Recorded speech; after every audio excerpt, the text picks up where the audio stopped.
50টি বিধানসভার সঙ্গে নদিয়ার একমাত্র শান্তিপুর বিধানসভায় বিজেপি প্রকাশ করল চার্জশিট। বিজেপি নেতা তথা অভিনেতা রুদ্রনীল ঘোষ জানান, তৃণমূলকে এখন বাংলার মানুষ বলছে টাকা মারার কোম্পানি। মানুষের চোখের জলে লেখা পশ্চিমবঙ্গের 50টি বিধানসভার সঙ্গে নদিয়ার শান্তিপুর বিধানসভার প্রথম প্রকাশিত হতে চলেছে স্বজন পোষণ দুর্নীতি অন্যায় অবিচারের চার্জশিট। 12ই জানুয়ারি সোমবার পশ্চিমবঙ্গের 50টি বিধানসভাতে একই সঙ্গে প্রকাশ হতে চলেছে চার্জশিট। শাসক দলের অন্যায় অত্যাচার স্বজন পোষণের বিরুদ্ধে এই চার্জশিট। সাধারণ মানুষকে অবহিত করতেই বেশ কয়েকটি সার্ভে করা সংস্থা তারা দীর্ঘদিন ধরে সাধারণ মানুষের সঙ্গে কথা বলে তৈরি করেছেন এই চার্জশিট। দাবি বিজেপির।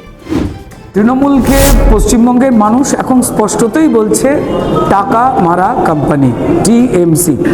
আমার মনে হয় যে এই বিষয়ে মমতা বন্দ্যোপাধ্যায়ের ইমিডিয়েট একটি মিটিং ডাকা উচিত এবং যিনি সত্যি কথাটা বলে দিয়েছেন তাকে শেষবারের জন্য পুরস্কৃত করা উচিত, কারণ এরপর তো মানুষ সরকার পাল্টে দিচ্ছে। শেষ প্রশ্ন, পাঠ্যভূমিকে জবাব, তৃণমূল বললে পকেট থেকে টাকা দিতে হবে, টাকা জমা করার দায়িত্ব সেই ব্যক্তি। এই পাঠ্যভূমিকের প্রশ্নের পর ধন্যবাদ। এর আগে মমতা বন্দ্যোপাধ্যায় বলেছিলেন যে তার বাবা স্বাধীনতা সংগ্রামী, কিন্তু ধন্যবাদ জানাবো মহামৈত্রকে।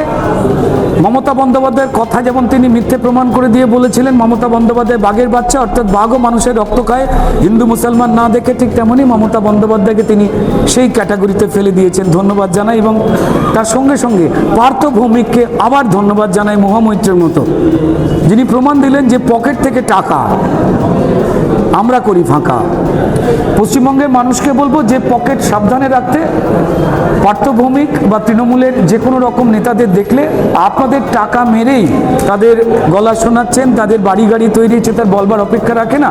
পার্থ ভৌমিক আরও স্পষ্ট করলেন। এই কারণে তৃণমূলের দুর্দান্ত প্রতাপ নেতা পার্থ ভৌমিককে ধন্যবাদ এবং বাঘের বাচ্চা বলার উক্তির জন্য মহামৈত্রকে ধন্যবাদ। আমাদের ভিডিও ভালো লাগলে লাইক ও শেয়ার করুন, কমেন্ট সেকশনে আপনাদের মতামত জানান। আরও ভিডিও পেতে আমাদের চ্যানেলটিকে সাবস্ক্রাইব করুন এবং প্রতি মুহূর্তে খবরের আপডেট পেতে প্রেস করুন বেল আইকন।